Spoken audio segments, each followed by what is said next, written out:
Regarding the ongoing situation in Iran, I know there has been a lot of speculation amongst all of you in the media regarding the president's decision-making and whether or not the United States will be directly involved. In light of that news, I have a message directly from the president, and I quote, "Based on the fact that there's a substantial chance of negotiations that may or may not take place with Iran in the near future, I will make my decision whether or not to go within the next 2 weeks." That's a quote directly from the president for all of you today. Trust in President Trump. President Trump has incredible instincts, and President Trump kept America and the world safe in his first term as president in implementing a peace through strength foreign policy agenda. And with respect to Iran, nobody should be surprised by the president's position that Iran absolutely cannot obtain a nuclear weapon. He's been unequivocally clear about this for decades, not just as president, not just as a presidential candidate, but also as a private citizen. In fact, I have some quotes for you. In 2011, President Trump said, "America's primary goal with Iran must be to destroy its nuclear ambitions. We cannot allow this radical regime to acquire a nuclear weapon that they will either use or hand off to terrorists."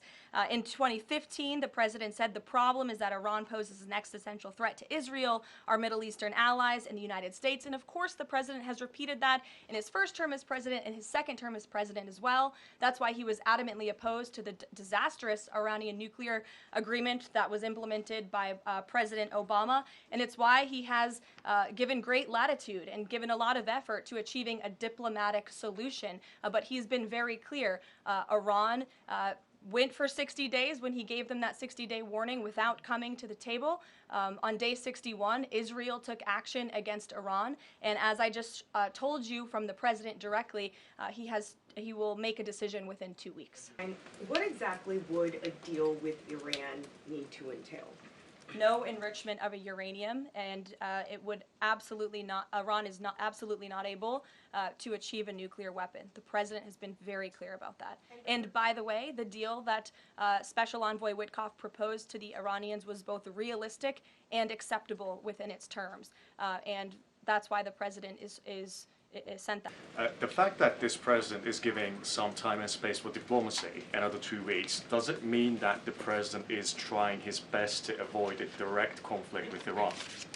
I think the president has made it clear he always wants to pursue diplomacy, but believe me, the president is unafraid to use strength if necessary. And Iran and the entire world should know that the United States military is the strongest and most lethal fighting force in the world, and we have capabilities that no other country on this planet possesses. To follow up on how close Iran is to a nuclear weapon, can you clarify, when the president said a few weeks away, did he mean obtaining enough enriched uranium to start building a weapon, or did he mean Iran is a few weeks away from completing the production of a weapon? I'm glad you asked that, Weija. It's an important question, and it's one, frankly, the media has been getting wrong. Let's be very clear. Iran has all that it needs to achieve a nuclear weapon. All they need is a decision from the supreme leader to do that. And it would take a couple of weeks to complete the production of that weapon, which would, of course, pose an existential threat not just to Israel, but to the United States and to the entire world. And that is something that the entire world, including countries like Russia, is in agreement with, that Iran should not and cannot obtain a nuclear weapon. And that's why the president believes that, and he's believed that, again, not just his political career, but frankly, his entire life.